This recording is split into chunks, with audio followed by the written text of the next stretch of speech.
Hello नमस्कार, मी प्रतिभा तुम्हाला सर्वांचं स्वागत करते आपल्या चॅनलवर, ज्याचं नाव आहे व्लॉगर परी. तर आजचा दिवस तुम्हाला खूप छान सुंदर जाऊन तुमच्या मनातील सर्व इच्छा पूर्ण होत. तर आजपासून श्रावण चालू होणार आहे.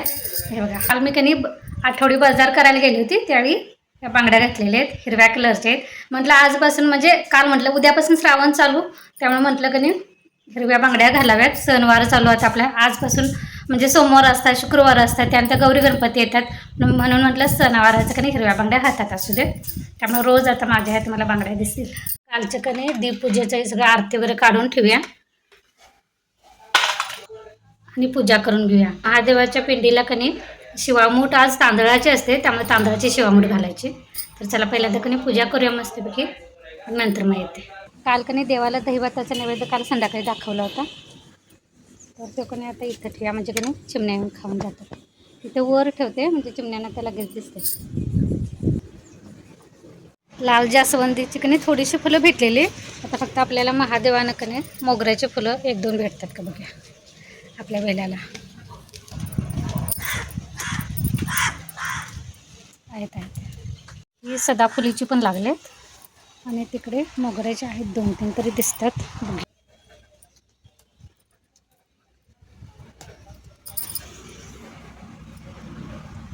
मागे रान काढलेले बघा, तरी पण किती वाढले.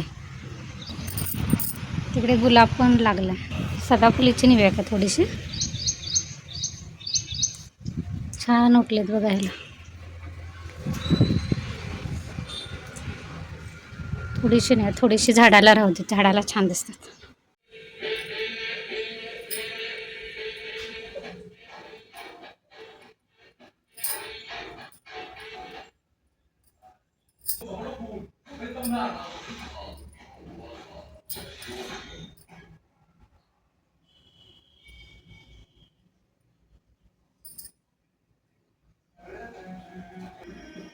कधी पण शिवामूठ कशी धरायची माहिती आहे, कुठली पण असू दे. आज तांदळाची, एकदा त्या तिळाची असते, वेगळं असतं सोमवारी, प्रत्येक सोमवारी. तर कशी करायची, मुठीत घ्यायचं, मुठीत जितकं मावेल कणी तितकं धान्य घ्यायचं. ते शिवलिंगावर चढवताना कणी असा अंगठा वर करायचा आणि हे असं चढवायचे.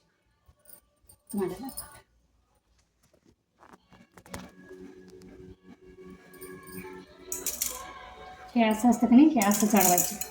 ओम नमः शिवाय, नमः शिवाय,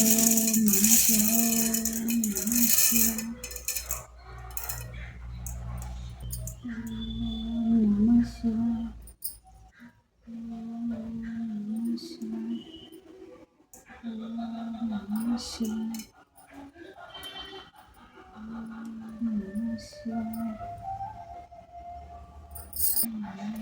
नमः शिवाय, नमः शिवाय.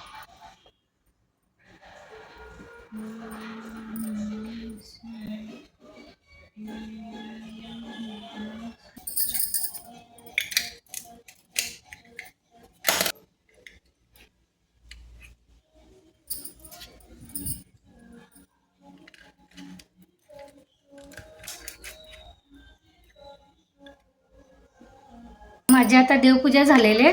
मी आज कधी माझ्याकडं तुम्ही कुठलं पण श्रावणात कधी एखादं थांबा दाखवते. उद्यापासून भगवद्गीता श्रावणात वाचायला सुरुवात करणार आहे. पण आज पहिला सोमवार म्हणजे प्रत्येक सोमवारी कधी मी हे शिवलेला अमृतचा 11वा अध्याय वाचणार आहे. हे संस्कृतमधलं आहे आणि जुनं पुस्तक झालेलं आहे. जुनं पुस्तक कारण हे माझ्या लग्नाच्या अगोदरपासूनचं आहे. मी लग्नाच्या अगोदरपासून वाचन करत होते. त्यामुळे कधी हे मला माझ्या मैत्रिणीनं, तिचं वाचनालय आहे, त्यामुळे त्यावेळी कधी तिने मला हे संस्कृतमधलं कधी शिवलीलामृत दिलं होतं. माझ्याकडे अजून मोठं आहे शिवलीलामृत, त्याच्यात कधी पूर्ण 1 ते 11 अध्याय आहेत. ते मी बरेच वेळा वाचलेले आहेत, म्हणजे लग्नाच्या अगोदर पण वाचलेले आहेत आणि लग्नानंतर पण असं मनात येईल तेव्हा मी ते वाचायला सुरुवात करते. तर आता फक्त श्रावणात कधी मी भगवद्गीता वाचणार आहे, त्यामुळे शिवलीलामृत मी पूर्ण नाही वाचणार, फक्त 11वा अध्याय कधी प्रत्येक सोमवारी वाचणार. आणि हे शिवस्तुती, हे माझ्याकडे पुस्तक आहे, पण मी ते आता वाचणार नाही. ते फक्त मी आपल्या मोबाईलमध्ये लावून आपण जे काम करतो की नाही घरातले, ते काम यूट्यूबला शिवस्तुती सर्च केलं की तिथं येते, ते लावून पण आपलं ऐकत काम केलं तरी चालतं. चला तर मी पहिल्यांदा आता का नाही हा 11वा अध्याय वाचून घेते शिवलीलामृतचा, नंतर भेटू.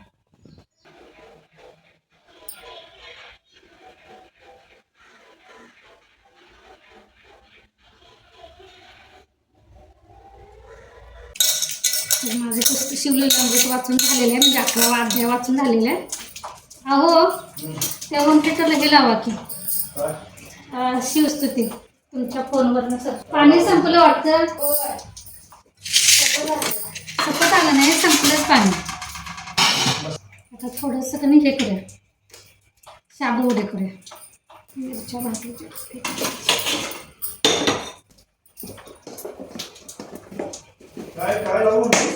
शिवस्तुती यूट्यूबला सर्च करा तुमच्या फोनवर आणि ते तो होम थिएटरला लावा.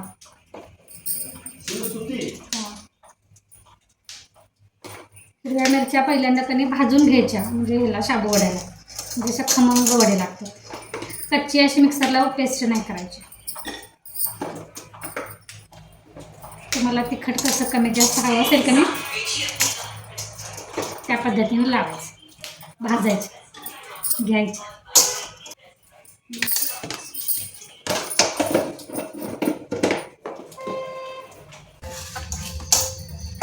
इथं वड्याची तयारी केलेली आहे मी. तेल पण कमी तापवर ठेवलेलं आहे कढईमध्ये. आज टाकीतलं पाणी संपलं आणि ज्या दिवशी माझ्या टाकीतलं वरच्या पाणी संपते की नाही त्या दिवशी पाऊस पण येत नाही, ऊन पडतो. म्हणजे मी बाहेर असं पावळणीला बादली आणि टप लावून ठेवते, तर सकाळी दार धुवायलासाठी की नाही ते पाणी वापरलं असं. तेल चांगलं तापवून घ्यायचं आणि त्यानंतर वडे सोडायचे आणि मध्यम गॅसवर कधी दोन्ही बाजूनं मस्तपैकी असं तांबूस कलर येईपर्यंत कधी खरपूस असं भाजून घ्यायचं. आणि याच्यासोबत तुम्ही खोबऱ्याची चटणी केली तरी पण चालते उपवासाला, किंवा दह्यासोबत घ्यायचं.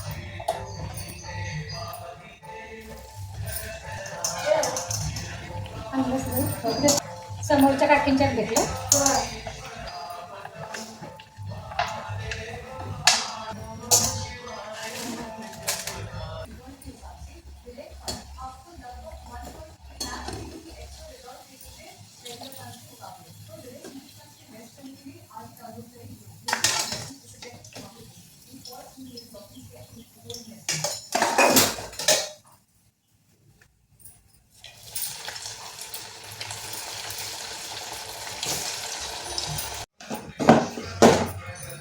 काल भाज्या आणलेल्या त्यातून भरून घेतल्या. आता मी धुवून ठेवणार नाही, कारण धुतलं का नाही ह्या भाज्यांचं पाणी एवढं फरशीवर जाते की नाही, अगोदरच पावसात फरशा वाळत नाही, त्यामुळे ज्यावेळी लागते की नाही त्याच्यावेळी मी धुवून घेणार. आणि तो पण बसत नाही याच्या खाली आला असं.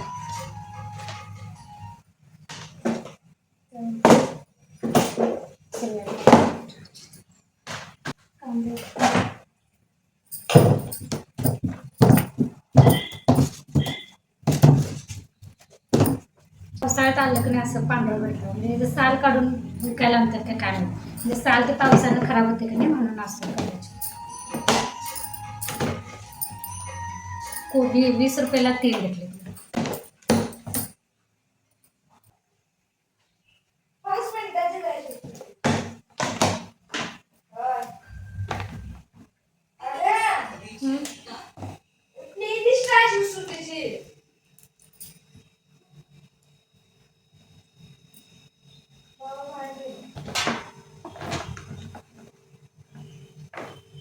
तुला देऊ पिलो तोपर्यंत वडे.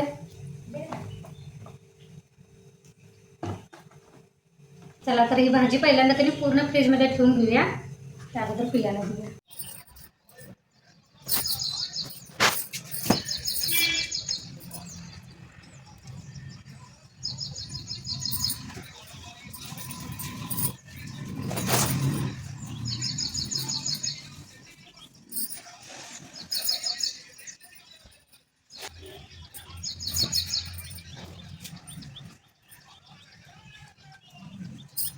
कोथिंबीर त्यांनी थोडंसं निवडून ठेवूया.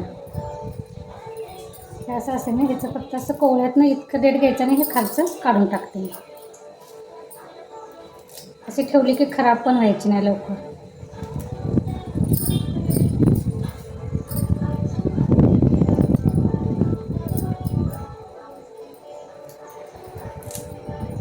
पावसाळ्यात की नाही ते अशी मोठ्या मोठ्या देठांच्या असते की नाही कोथिंबीर, ती जरा टिकते. नाही तर अगदी नाजूक देठांची आणली की नाही अजिबात टिकत नाही. म्हणजे आज आणली की दुसऱ्या दिवशी लगेच का नाही ते असे एकदम कोमेजून जाते. पाऊस आला बाबा एकदाचा. माझी ती बादली भरू दे पावण्याची आणि इकडे टप लावलेला आहे पाणी येईपर्यंत तेवढं कमी. अजून एवढी कोथिंबीर निवडायची आहे, एवढी मेथीची भाजी निवडायची आहे. चला तर हे निवडून घेते. त्यासोबतच आजचा व्लॉग पण इथेच बंद करते. पुन्हा भेटू नवीन व्लॉगमध्ये. तोपर्यंत धन्यवाद.